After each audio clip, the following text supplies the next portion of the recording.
तो अब तक हमने पढ़ा द फाइट चैप्टर चल रहा था आपका, तो उसमें हमने पढ़ा कि एक रंजी बॉय नाम का बॉय था जो कि राजपुर में आया हुआ था और उसका कोई फ्रेंड नहीं था, तो उसने एक पूल अपने लिए ढूंढ लिया जहाँ वो रोज स्विमिंग करने जाता था। गर्मियों के दिन थे, उसे एक और स्ट्रेंजर मिला जो कि बोलता था कि ये पूल मेरा है। उन दोनों के बीच में फाइट हुई। अब फाइट के बाद क्या होता है, आफ्टर 5 मिनट्स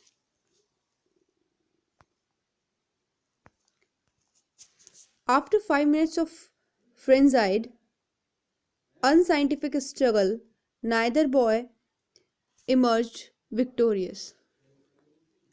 बोलते हैं कि एक बहुत वायलेंट फाइट हुई उनके बीच में, बहुत अनसाइंटिफिक सी स्ट्रगल थी जिसमें कि कोई भी नहीं जीता। Their bodies having with exhaustion, they stood back from each other, making tremendous efforts to speak.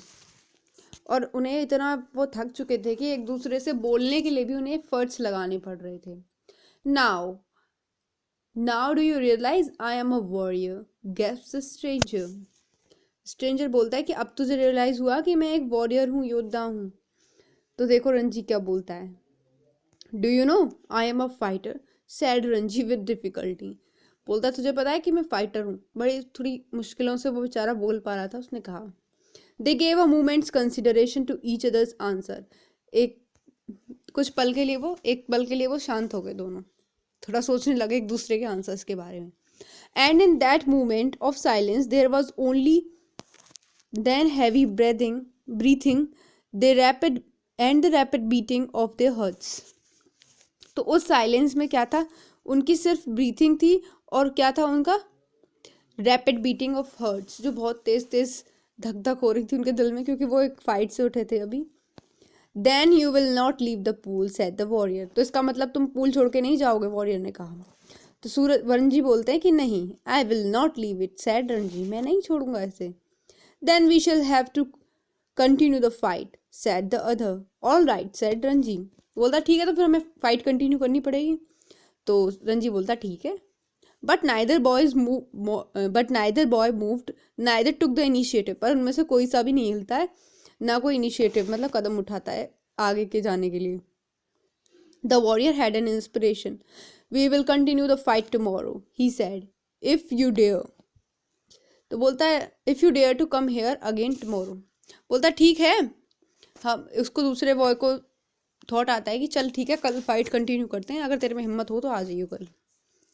Then we will continue this fight and I will not show you the mercy as I have done today. वो बोलता है ठीक है, हम कल भी fight continue करेंगे, लेकिन और ना ही मैं तुम्हारे ऊपर कोई दया दिखाऊंगा जैसे कि मैंने तुम्हें आज दिखाई है। ठीक है, I will come tomorrow, said Ranji. बोलता है ठीक है, मैं कल आ जाऊंगा। I will be ready for you, मैं तुम्हारे लिए बिल्कुल तैयार रहूंगा। They turned from each other then and going to the respective rocks put on their clothes and left the forest by different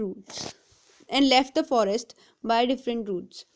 तो वो लोग अपनी अपनी रॉक्स पे जाते, जिस पत्थर पे उन्होंने वो लेटे हुए थे पहले, मतलब बैठे हुए थे, और उनके क्लोथ्स रखे थे, वो अपने क्लोथ्स पहन के वहाँ से चल देते हैं, अपने अपने अलग अलग रूट से अपने घर जाते हैं वो। अब इसका सेकेंड पार्ट स्टार्ट होता है कि next day two claimants face each other across the pool. Two claimants जो क्लेम करते हैं, मतलब क्लेमेंट्स मतलब जो क्लाइमेंट्स मतलब जो क्लेम कर रहे थे कि ये पूल हमारा है। They throw challenges and counter challenges at each other. एक दूसरे को वो चैलेंज थ्रो करते हैं कि आओ भाई।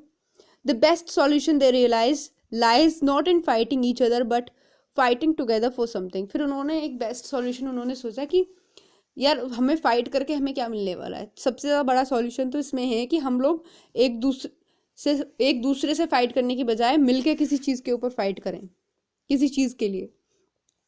When Ranji got home, he found it difficult to explain the cuts and bruises that showed on his face, leg and arms.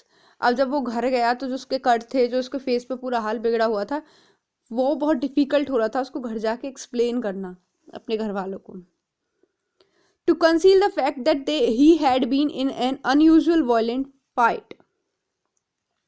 और इस फैक्ट को छिपाना कि हमने फाइट नहीं की, ये बहुत मुश्किल हो गया था उसके लिए। And his mother insisted on his staying at home for the rest of the day. उसकी मदर ने उसको इंसिस्ट किया कि नहीं, तुम कहीं नहीं जाओगे, अब तुम घर पे ही रहोगे. That evening, though he slipped out of the house and went to the bazaar, where he found comfort and solace in the bottle of vividly colored lemonade. तो बोलता है फिर वो धीरे से स्लिप मतलब घर से निकल जाता है चुपचाप से. फिर वो अब बाजार में जाता है, वहाँ एक मतलब नींबू पानी लेता है और जिसमें बहुत बहुत बहुत सारे कलर्स होते हैं, मतलब विविडली बहुत सारे. तो वो लेमन वाटर पीता है और एक बनाना लीफ पे क्या होता है, एक हॉट जलेबीज रखी हुई होती हैं, मतलब लेता है खाने के लिए. Then he had just finish the lemonade when he saw the adversary coming down to the road. जब उसने अपना लेमोनेड ख़त्म ही किया था, उसने देखा कि उसका जो एनिमी है वो उसकी तरफ आ रहा है. बट नाइदर ऑफ, पर उनमें से किसी ने भी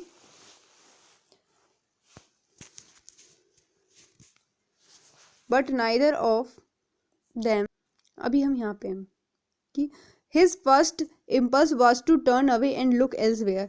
पहले तो उसने सोचा कि यहाँ से मैं मुड़ जाऊँ, कहीं और देखता हूँ. दूसरा था कि इस पे ये जो मेरी लेमोनेड की बोतल है इस पे फेंक के मारूं, बट उसने इसमें से कुछ नहीं किया.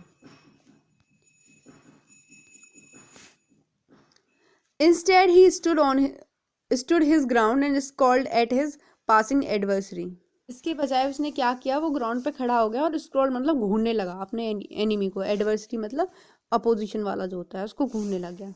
The warrior said nothing either, फिर उस वॉरियर ने भी उसको कुछ नहीं कहा, बट स्क्रॉल्ड बैक, वो भी उसको उतने ही गुस्से के साथ घूरने लगा. इसके बाद वाला हम चलो भी पढ़ लेते हैं. The next day was hot as the previous one, और अगला दिन भी बहुत हॉट था जैसे कि पिछला दिन था. Ranji felt quite weak and lazy, not at all eager to fight. जो रंजी था बेचारा बहुत लेजी फील कर रहा था, बिल्कुल भी उसकी इच्छा नहीं थी लड़ाई करने की. His body was stiff and sore after the previous day's encounter. उसकी बॉडी बहुत थकी हुई थी प्रीवियस डे जो उसने फाइट की थी. But he could not refuse the challenge, लेकिन फिर भी वो चैलेंज को रिफ्यूज नहीं कर सकता था, मतलब टाल नहीं सकता था. Not to turn up at the pool would be an acknowledgement of defeat. अगर वो पूल पे नहीं जाता है तो ये उसकी हार होगी. From the way he felt that he new he would be beaten in another fight. और रास्ते में जब वो जा रहा था तो उसे एक ख्याल था कि हाँ आज तो मैं हार ही जाऊंगा. But he could not acquiesce in his own defeat. पर लेकिन वो अपनी खुद ही जो डिफीट है उसको मान नहीं सकता था. He must defy his enemy to the last. और उसे अब डिफेंड करना ही पड़ेगा अपने एनिमी को लास्ट तक, और आउटविट है, और उसे हराना ही है उसे किसी भी कीमत पे. और या फिर उसको मतलब किसी तरीके से कुछ चाल चल मतलब कुछ माइंड लगा के उसको कैसे नहीं भी कैसे करके अब अपने लिए रिस्पेक्ट तो गेन करनी ही है उसकी नज़रों में. If he surrender now he would be beaten for all time. अगर वो आज सरेंडर कर देता है तो उसकी हार मानी जाएगी हमेशा के लिए. But to fight and be beaten today left him free to fight and be beaten again.